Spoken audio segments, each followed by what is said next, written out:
इथून पुढे सुरू राहील। मोर्चा जो काढायचा होता तो मगाचपासून त्यांनी बालाजी चौकापासून ते बालाजी हॉटेलपासून ते इथपर्यंत हा स्वामी विवेकानंद मार्ग आहे तिथपर्यंत हा मोर्चा त्यांनी काढलेला आहे। आणि या मोर्चाच्या नंतर आता पुढचं जे आंदोलन आहे ते याच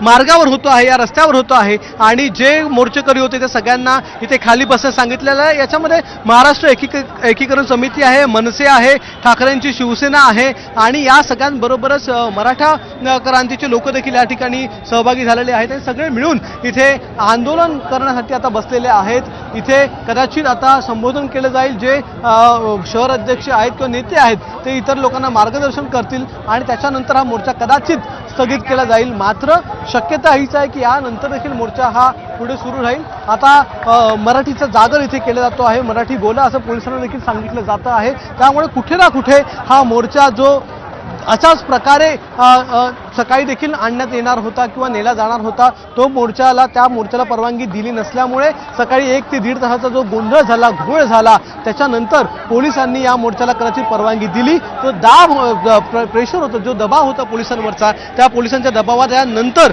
हा मोर्चा जो आहे तो निघाला असं आपल्याला एकूण लक्षात येते। कारण की स्वतः पोलीस आयुक्त या ठिकाणी आलेले होते। ते पोलीस आयुक्त आल्याच्या नंतर त्यांना अनेकांनी प्रश्न विचारले, प्रसार माध्यमांनी प्रश्न विचारले की शांततेत मोर्चा होता, मग हा मोर्चाला परवानगी का दिली नव्हती। त्याच्यानंतर आता जो आहे तो मोर्चा निघाला, त्याला कोणीही अडवलं नाही। ज्या बालाजी चौकामध्ये धरपकड झाली त्याच बालाजी चौकातून हा मोर्चा निघाला आणि तो आता आपण बघतो स्वामी विवेकानंद मार्गापर्यंत पोहोचलेला आहे। इथून पुढे त्यांना शांतीनगरपर्यंत जायचं होतं, मात्र ते जाऊ दिलं जात नाहीये। पोलिसांनी याच ठिकाणी सगळ्या आंदोलकांना आणि कार्यकर्त्यांना थांबवलेलं आहे। जसं की आपण बघताय जमिनीवर सगळे रस्त्यावर सगळे कार्यकर्ते आणि आंदोलक जे आहेत ते बसलेले आहेत। आता याच्या पुढे नेमकं काय पोलीस करतात किंवा याच्या पुढे आंदोलक नेमकं काय करतात, इथून स्थगित करतात मोर्चा की पुढे जातात, त्यांचा निर्धार काय आहे ते आपल्या थोड्याच वेळानंतर लक्ष देणार आहे।